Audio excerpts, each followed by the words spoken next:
everyone, and welcome back to my channel. Today is going to be a true crime video. I have decided, because my upload schedule has kind of changed a little bit, I am trying to upload Sunday and Thursday now because it just works better for me. But honestly, I'm kind of just uploading when I can. I'm just happy when I can get 2 videos out every week. So I'm no longer going to call them True Crime Tuesdays, even though I know a lot of you like hearing me say Tuesday. They're just going to be there whenever I can upload them. So today is going to be a solved case.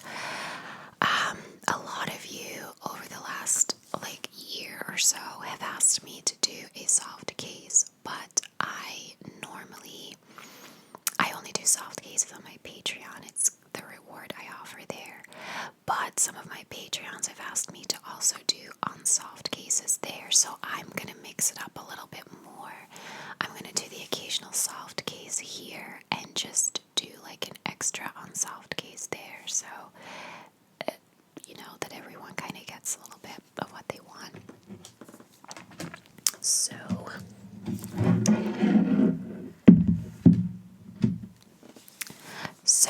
today we're going to be talking about the solved case of Tina Biggar. Tina Biggar was 23 years old when she went missing on August 23rd, 1995 from Farmington Hills in Michigan.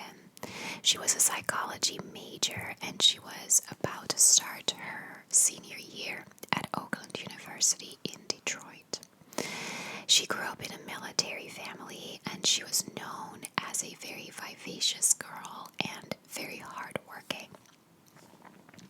She worked her way through school as a waitress in a steakhouse, and she lived together with her boyfriend Todd in a very upscale apartment block. He was also a student, but at the University of Michigan, and they had a bit of an on-again, off-again relationship. Tina apparently had a kind of a different side to her where she was very distrustful, vengeful, and she had kind of a bad temper, but only a very select few people knew that about her. So for school, because she was studying psychology, she was doing a study on or a research project about the difference between street and high-end call girls and how educated they were on STDs, whether they had the same knowledge on the subject. She wanted to do her own study because she thought that it would help get her into a good grad school. So that morning on August 23rd, Todd left for work, and he said that Tina was still sleeping when he left. But when he came home in the evening, she was gone. Her car was gone, but all her personal belongings were still there, and none of her friends and family had heard from her. So Todd reported her missing. When police started their investigation, they found out that Tina was actually planning to move into her own apartment and was planning to leave Todd. So obviously police decided then to take a closer look at Todd, and apparently Tina had found out that Todd was having an affair with someone else. But Todd denied any involvement in Tina's disappearance, and he really wanted to prove his innocence and to help solve this case, because despite the fact that they were kind of on again, off again, and that he was having an affair, he still loved Tina and wanted to find what happened to her. And all of this led into them finding out that Tina had been having quite some secrets of her own. So when Todd called to see if she had reported to work, the steakhouse told him that she quit her job 4 months ago, even though at home she would still launder her waitress uniforms every day as if she was wearing them to work. Todd then searched their apartment to find any clue as to where Tina might have gone, and he found a duffel bag that contained condoms, thigh-high stockings, lingerie, credit card slips, and several envelopes addressed to the LA Escort Service with the name Crystal in the upper left corner. So Todd called the LA Escort Service and they denied having anyone named Tina Biggar working for them, but they did say that Crystal was one of their most popular escorts. So Todd began to suspect that Tina had been living a secret life as a high-priced escort. It is thought that while Tina was conducting this study, while she was conducting this study, she contacted several escort services and she had interviews with several call girls, and that she became a bit enamored with the lifestyle. I mean, if only just for the amount of money she made. She was broke. She had maxed out her credit card. She had to buy a new car. She had to pay for school. And working as a call girl earned her a lot more money than working as a waitress. At some point, it was later discovered she earned $250 for one date or appointment, I guess. So after initially denying it, the escort service admitted that Tina Biggar was the girl who worked for them under the name Crystal, and she also worked for 2 other escort services and had dozens of clients, which then gave the police dozens of suspects to comb through. Records from the escort service showed that Crystal had numerous requests from a man called Ken Tranchita. Their first meeting took place at a nearby hotel only 12 days before she went missing. So in those 12 days, he had asked to meet her numerous times. They searched his apartment, and among one of the items found was a love letter to Tina. A local car dealer also told police that Crystal, I guess, showed up at his car dealership a few days prior with Ken by her side, and that Ken was going to loan her money to buy a car. Ken had a criminal history of passing bad checks, fraud, embezzlement, and theft. He was not the wealthy man that he had described to Tina, but at this point she didn't know that. Ken admitted meeting her and through the escort service, and he said that soon they became more than client and escort, and that she stopped. That they started meeting in private without the escort service knowing about it, and that she stopped charging him. He told police that he had driven Tina to the airport just 1 week earlier for a flight to Ohio, but a check of the flight log showed that there was no Tina Biggar on any flight to Ohio.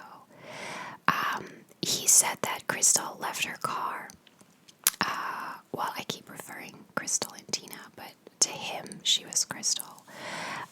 He said that Crystal left her car with him while she was away, so police naturally searched it, and although the car was very messy, they didn't find anything in the car that implicated that Ken had anything to do with this, or they found no signs of foul play, so they eventually had to let Ken go.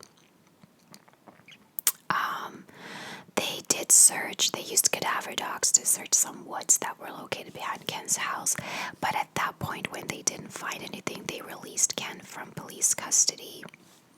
But they always believed that Ken knew more about Tina's whereabouts, so they decided to take a second look at Tina's car, and to their embarrassment, what they thought before were coffee stains on a mug were actually blood stains. And when they removed everything from the trunk of the car and lifted up the carpet, they found a huge blood stain, and DNA showed that that was Tina's blood. And with the amount of blood they found, they could only conclude that she was murdered. possession for this entire, like, since she disappeared. He obviously became the prime suspect. But in the meantime, after releasing him, he had disappeared. He obviously knew that they were gonna get onto him at some point, and he disappeared. It took a month until Ken's brother came forward and suggested to police that they search the grounds of an abandoned house that was once owned by their aunt. In the woods behind the house, they ended up finding Tina's body. It was pretty badly decomposed at that point, so it was hard in the autopsy to determine her cause of death. They ended up determining that she was most likely strangled because she had a severe wound in her neck. But they couldn't tell for sure if it was like strangulation or slashing of the throat or anything like that. They could just tell that she died from a neck wound. But I think because they found no markings of like a knife on the bone anywhere, I think they assumed it was strangulation. So then a nationwide manhunt for Ken started, and he was eventually spotted in a rundown neighborhood in downtown Detroit. After hours of interrogation, Ken admitted that he had an argument with Tina that night, and that over money. She had discovered that he didn't have the money for the car like he promised, that he had no money, and that he lied about the whole thing. And there was a bit of a struggle, and Tina fell and hit her head and died. But the x-rays contradicted Ken's story because there was no trauma on Tina's skull at all. So when Ken was confronted with this evidence, his statement shocked police. He said that Tina was so miserable in her life that he decided to put her out of her misery. So he ended up taking a plea deal for second-degree murder. Tina's family agreed to this for the most part because they didn't want her secret life to get out, but I mean it did anyway. They made a documentary about this case, so obviously her name came out, or her life, like her secret life came out. Ken ended up being sentenced to life in prison without possibility of parole. And that's really all there is in this case. I know a lot of you want the occasional solved case, but solved cases are generally just shorter than unsolved cases, especially in cases like this, because they ended up really solving the case within a month. I mean, they knew very quickly that it was Ken who did something to her, but it only took a month really until they found him and arrested him. So there's not an awful lot of searching in this case, and there's obviously no theories because it's been solved. But I found it an interesting one because when I first started researching this case, I was like, oh, Todd did it. Kind of obvious. The partner did it. She was about to leave him. He didn't want her to leave. And then halfway through, it completely changed and turned into this like strange story of her having a secret life, and I thought it was really interesting. I also want to point out, like, escort and call girl is used interchangeably in the articles, but it's not, at least to me, it's not the same thing. A call girl always sleeps with men for money. An escort technically doesn't always. Like, as a description, an escort is someone who you pay to go on a date with or to accompany you to events, but who doesn't necessarily sleep with you for money. She, however, did so, and a lot of escorts do. So it was kind of used interchangeably here, but I am aware of the fact that they're not entirely the same thing. I find it kind of odd that she got pulled into it. I mean, it's a bit of a danger that a lot of younger girls have because it does pay really well, and they think, oh, I'll do that for a few years and get out of all my debt. But you meet some sketchy men out there, and that's exactly what happened to her. 12 days after meeting Ken for the first time, she was dead. So, I don't know if the girl she interviewed made it sound like it was a really great life, because I don't know why else she would have gotten into it. But I'm kind of glad they made a documentary about her story, because I hope it serves as a warning for other young girls not to get into this life, because it's very dangerous. So that is all there is in this case. As always, thank you so much for watching, and I'll see you